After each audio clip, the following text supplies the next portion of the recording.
सभी श्रोताओं का रामायण की कथा में हार्दिक स्वागत, अभिनंदन।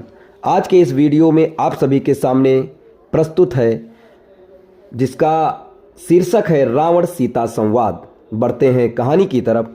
दुख से कातर और राम के वियोग में अश्रु बहाती हुई सीता के पास जाकर रावण बोला, शोभने अब उस राज्य से च्युत दीन तपस्वी राम के लिए अश्रु बहाना व्यर्थ है।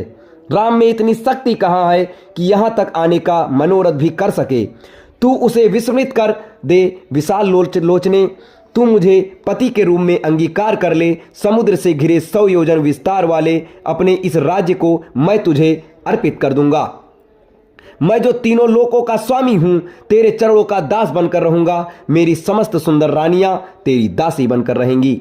समस्त देव दानव नर किन्नर जो मेरे दास हैं, तेरे दास बनकर रहेंगे। तेरे पहले के दुष्कर्म तुझे वनवास का कष्ट देकर अब समाप्त हो चुके हैं और अब तेरा पुण्य कर्म ही शेष रह गया है। अब मेरे साथ यहाँ रहकर समस्त प्रकार के पुष्पहार, दिव्य गंध और श्रेष्ठ आभूषण आदि का सेवन कर। सुमुखी, तेरा ये कमल के समान सुंदर, निर्मल और मनोहर मुख शोक से पीड़ित होकर शोभाहीन हो गया है। मुझे स्वीकार करके उसे पुनः शोभायमान कर। धर्म और लोकलाज का भय निर्मूल है। ये सब मात्र तेरे मिथ्या और विचार हैं। किसी सुंदरी का युद्ध में हरण करके उसके साथ विवाह करना भी तो वैदिक रीति का एक अंग ही है। इसीलिए तू निःशंक होकर मेरी बन जा। मैं तेरे इन कमल और कोमल चरणों पर अपने ये 10 मस्तक रख रहा हूं, मुझ पर शीघ्र कृपा कर। रावण के इन वचनों को सुनकर शोक से कष्ट पाती हुई वैदेही अपने और रावण के बीच में तिनके का ओट करके बोली, हे नराधम, परम पराक्रमी, धर्म परायण एवं सत्य प्रतिज्ञ दशरथ नंदन श्री रामचंद्र जी ही मेरे पति हैं।